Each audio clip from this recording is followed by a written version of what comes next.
I can't believe how this 6-year-old camera is still putting competition to some of the newest cameras out there. Alright, so today we are looking at a camera that has always been termed as the best beginner camera since its launch way back in 2018. But does it still holds up to its title in 2024? Let's find out. I'm talking about this Canon M50 Mark I. I've been using this camera for past 3 months and it's been a really good companion for me. To test it out, I have taken it to one of the most remotest places of Uttarakhand, India, and I've captured really great photos and videos. But before we get into this stuff, let's talk about the specs. It comes with a 24.1 megapixel APS crop sensor, a native ISO range of 100 to 25,600 that's expandable up to 51,200, a Digic 8-bit image processor which have a dual pixel CMOS autofocus, a 236 million dot electronic viewfinder, and last but not least, a 3-inch selfie flip touchscreen. Now for the connectivity, it supports Wi-Fi, Bluetooth 4.0 and NFC. So starting with design and build quality. The Canon M50 is a mirrorless crop sensor camera that is compact and has a lightweight design. Though it's totally made from plastic, it's really sturdy and durable.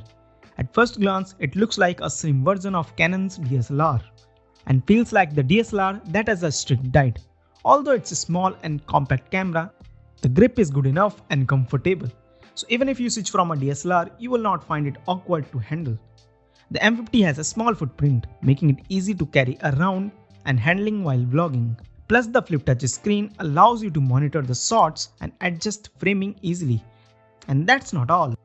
You also get a clear and vibrant built-in viewfinder, something you won't find on any other mirrorless camera at this price point.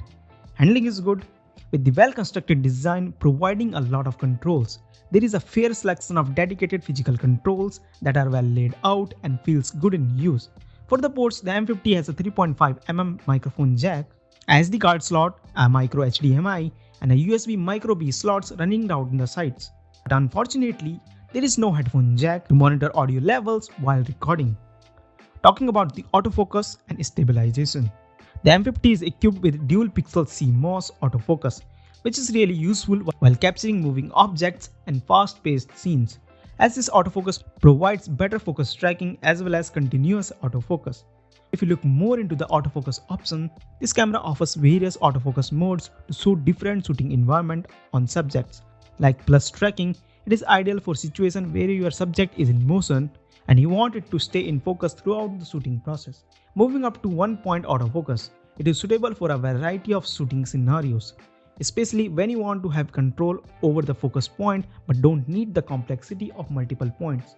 And lastly, the zone autofocus, which is great for situations where your subject may move within a defined area, providing a more automated approach to focus without the need to manually select a single point. And you can also change the autofocus functions. For example, you can select one-shot autofocus for still subjects and servo autofocus for moving subjects. However, the CMOS autofocus is not as advanced as some of its competitors, like the Sony a6400 and Canon R10. But the M50 also has a Mark II upgrade that has slightly better autofocus and also includes eye tracking.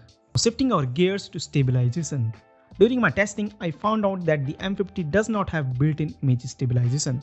However, I can still use the image stabilization if I use the IS-equipped EF-M lens. But the M50 do have a digital stabilization for video recording. However, I have also heard that some of the users have reported issues with the face stabilization, such as the camera tracking a subject's face and moving the frame around to keep the face in the same position, even when the subject is not moving. This issue might be related to the digital image stabilization feature, and turning it off could potentially solve this issue. Now getting into the most important part of the output. The photo taken on this camera is quite impressive. With the M50's 24 megapixel sensor and digital 8-bit processing, the output you get is quite punchy with colors, plenty of details and great sensitivity performance. But low light image quality is not that great if you use the kit lens.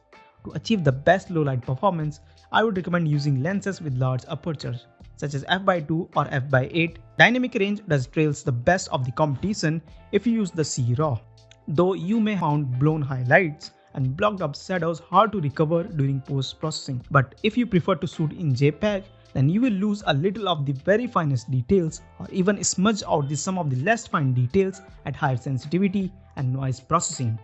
However, what I found beneficial for non-professionals, aka the beginners, is how easy it is to correct the overly warm white balance under an incandescent light source. And you can do this in two ways.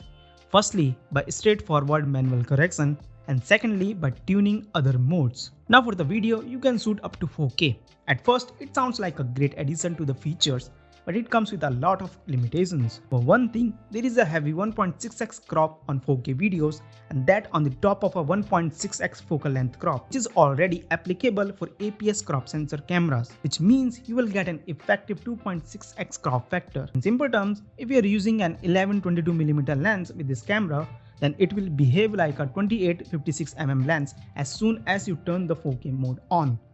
And like this was not enough, the M50 also limited 4K video to 24 FPS with a length of 30 minutes and also turned the CMOS autofocus off, which left us only with the old style contrast detection autofocus, which is not that much good.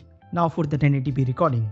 It's an excellent camera, but it may not necessarily be the best 1080p video camera. However, it's really great for beginners who want to learn and test their skills, as you get a lot of manual settings to tune just to match your taste. The M50's comparatively lightweight and compact body offers excellent performance and handling when used with Canon's EF-M lenses. Additionally, it can also accommodate the company's extensive collection of EF lenses through the optional EOS M mount adapter, which is quite expensive, or more reasonably priced third-party alternatives. We wouldn't hold the little EOS M50's 4K mode limitation against it too much, though there is still a lot of camera features out there for money. You can acquire the M50 body and kit lens just for around 50,000 rupees or $800 and get a highly capable camera right out of the box with good image quality and even more potential with RAW and CRAW format. The M50's comparatively lightweight and compact body offers excellent performance and handling when used with Canon's EF-M lenses.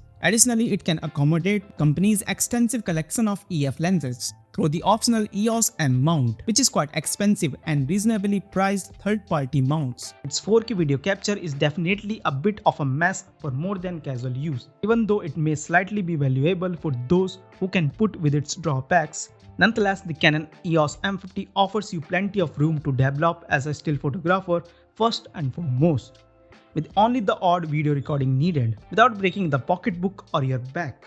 So that's it, thanks for watching. I hope you enjoyed as much as I did creating it, and I hope this might help you decide whether to buy this as your first camera or not. Me, this is perfect. I just hope to have a good 4K one, but I have to look at the budget. Now if you're new to the channel, then do subscribe. And I will see you in the next one. Till then, stay awesome, keep spreading positive vibes. Peace out.